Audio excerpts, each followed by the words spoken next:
Vegan versus carnivore, low carb versus low fat, Pasteur versus Béchamp, chocolate versus vanilla. Sorry, strawberry.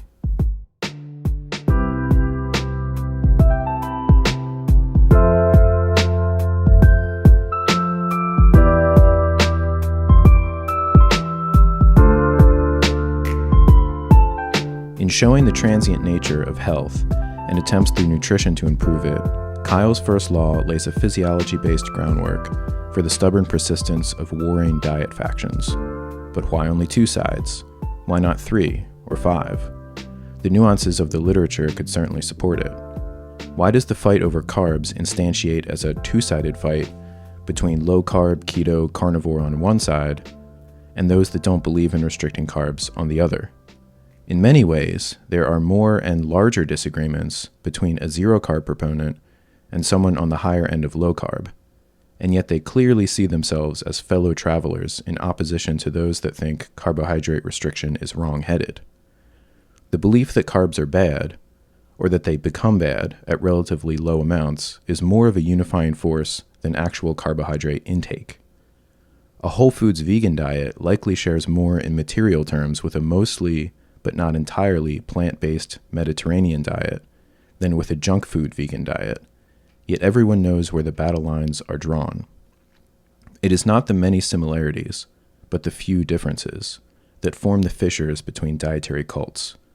This suggests the drawing of lines by something other than the material reality of nutritional science, something metaphysical. If diet conflicts were based solely or even largely on nutritional science, would they look the way they do? Does the experimental data as it stands, in fields like carbohydrate metabolism or meat eating, support a perpetual two-sided debate, an enduring dialectic between two views of reality? If not, then what is supporting it? To be clear, there are more than two sides to most nutritional questions.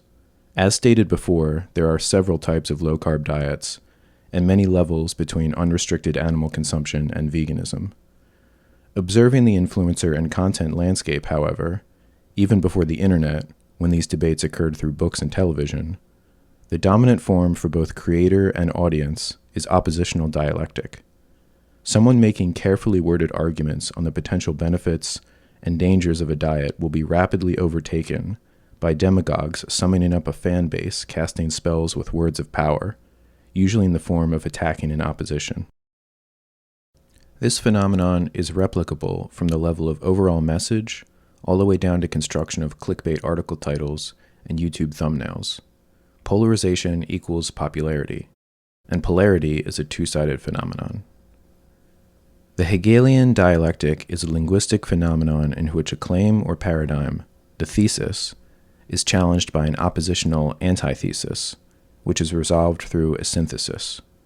Resolution can be fast or infinitely long, and leads to further dialectics as syntheses transition on to become theses of new paradigms. Dialectical stagnation is all the more common in areas like human health, where the incentives of the champions of thesis and antithesis all point in the direction of crystallization rather than dissolution of the dialectic. What is it about propositions that make of them a polarity? Is it a natural phenomenon of the universe itself, or one of the human mind and social dynamics? Perhaps the penchant for dialectic was shaped through interaction with the nature of the universe. Whatever the reason, conflicts have followed this form rather than a trialectic, tetraelectic, etc., since time immemorial, with the best examples coming from the famous no-no topics of the dinner table, religion and politics. 20th century German political theorist Carl Schmitt boiled down politics to a dialectic, the friend-enemy distinction. Humans are tribal, and every political conflict can be explained through the framework of friend or foe regarding the parties in question. Consider the basket of propositions a modern American voter supposedly adopts. Do all, or even a majority, of voters agree with all of their party's policies? Recent events have brought into stark relief the motivating factor of politics, hatred of the other side. If key planks of either party were swapped, would the electorate even notice?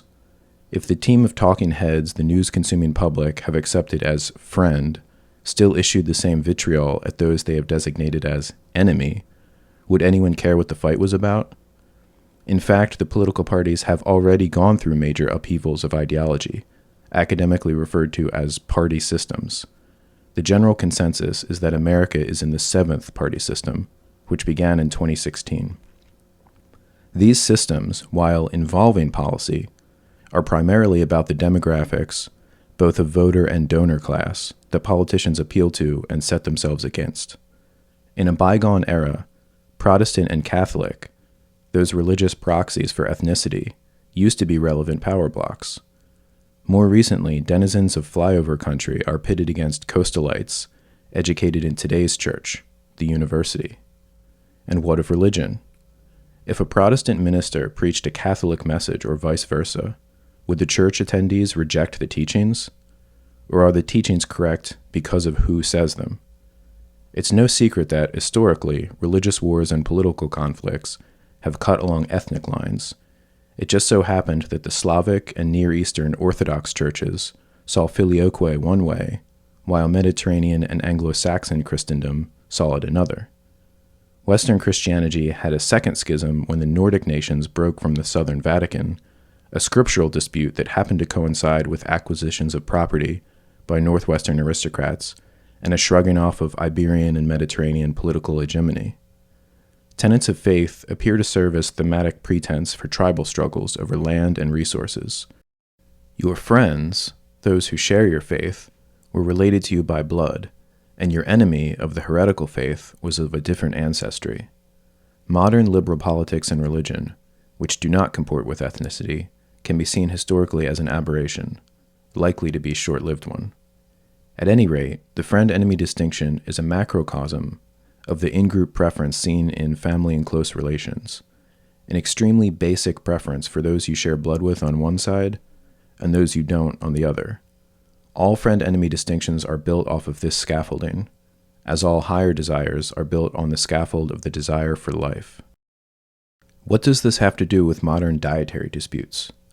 The time-tested pattern of dialectical conflict, formed ostensibly around a belief system, but that can be described more accurately by a friend-enemy distinction, is part of human nature, more organic than the produce section of a Whole Foods. Diet cults, schisms, and debates are just one more area instantiating this social pattern in a long and prolific line of instances. All of human history could be described, with a fair degree of accuracy, through this lens. As an integral part of human nature, dialectics built on a friend-enemy distinction aren't going anywhere.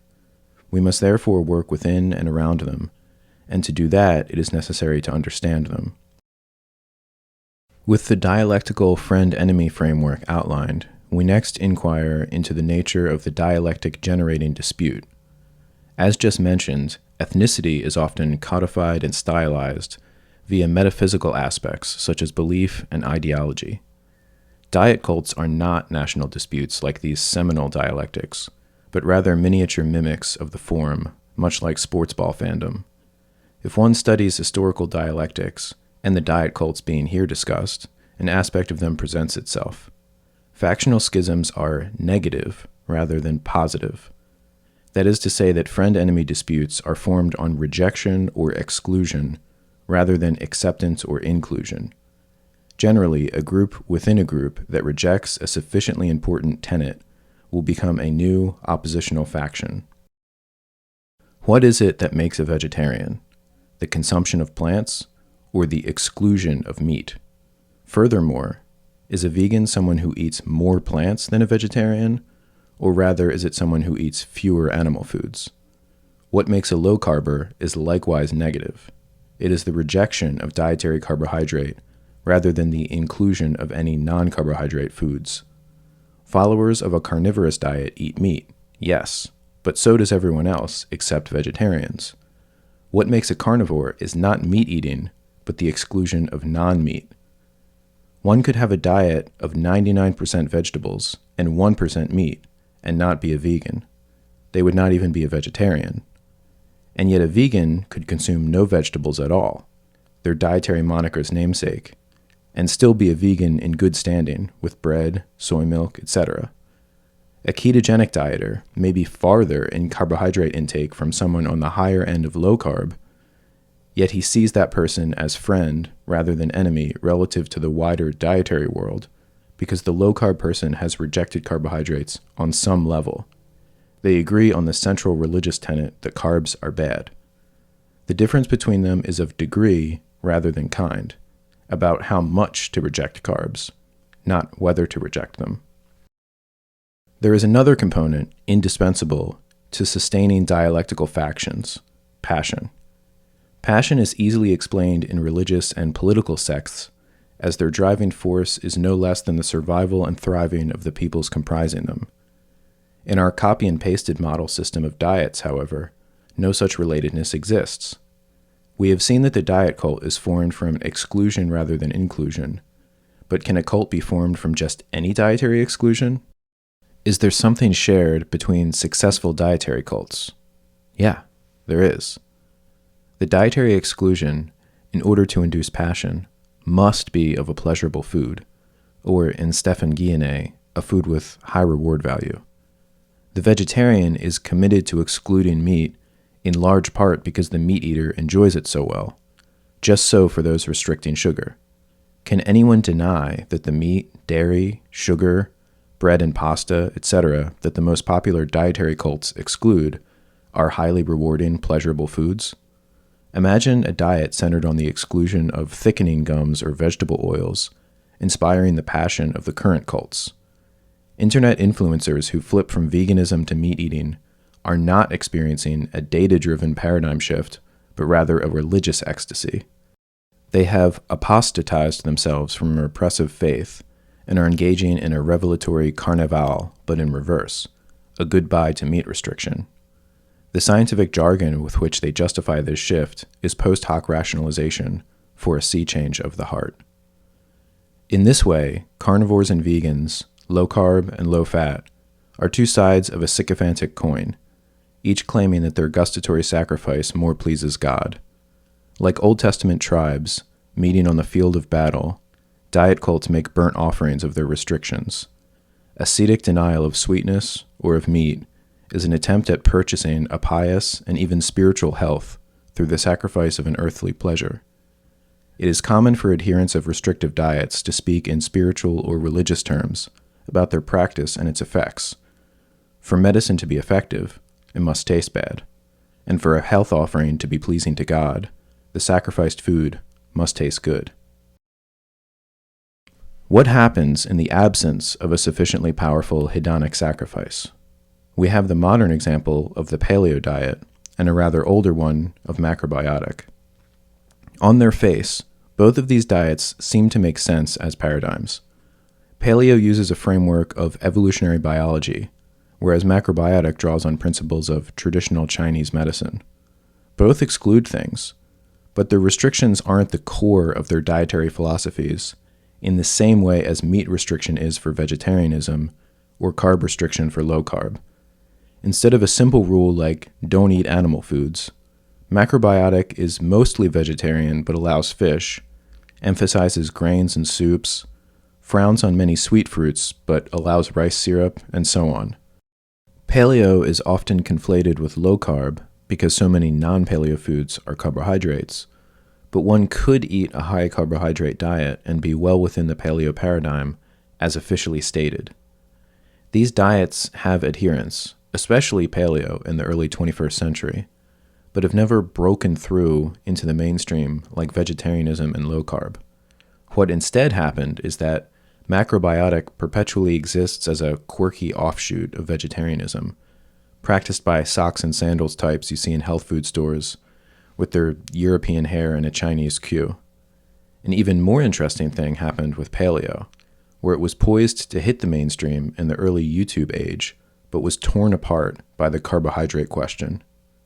Paleo thought leaders walked a fine line for years, hinting that carbs should be limited while not explicitly claiming that the paleo diet is a low-carb diet. The seed of the current low-carb movement grew inside of this confused and incoherent paleo community, until finally it burst forth in the 2010s like Ridley Scott's Alien, leaving behind a dying husk. The reason for these phenomena is that Macrobiotic and Paleo do not have a dietary restriction sufficiently clear and compelling to reach critical mass and form a stable cult. They don't inspire a coherent social dialectic because they don't adhere closely enough to the human dialectical model.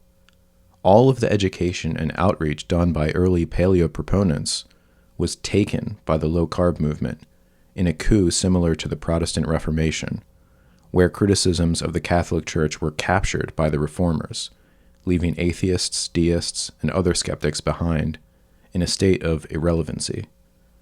Successful social trends are not those that are the cleverest or even the most useful to its adopters, but those that fit best in the well-worn tracks of pre-existing mental and social human tendencies. Knowing this about diets and nutritional arguments, what then ought to be done? I have some suggestions.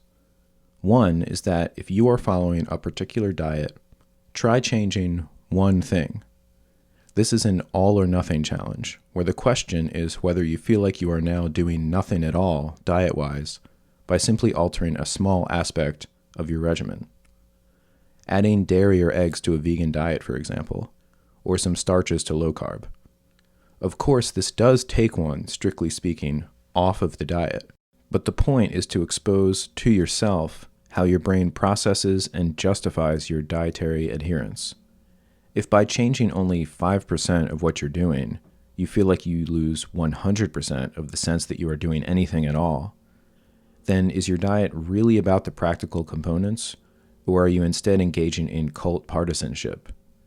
Your diet being greater than the sum of its parts to the point of disappearing from only a small change suggests a faith rather than rational basis. Another way to maneuver around this phenomenon is to engage critical faculties at points around or prior to the dialectic. On any question, gather as much information as you can prior to, rather than after, joining a side. Take care with who you bestow the friend distinction on. Vet them well. Most people fall into a dietary camp because they like the way someone talks in front of a camera. They seem healthy or present information well. They do a good job painting the other side as stupid or of making fun of them. These are not good reasons to trust someone with your health. Ask yourself what their priorities are. Are they primarily seeking the truth, or are they seeking an audience for fame and money? If they were presented with challenging information, do they engage with it sincerely or brush it aside to more easily preserve their brand? Would they change their mind in the face of compelling evidence? Do you like them and their perspective, or do you hate their opposition? Try to imagine them in a vacuum with no opponents. Would their advice and teachings be valuable to you, or does their value derive only from within the dialectic? Do they truly have the interests of their audience in mind?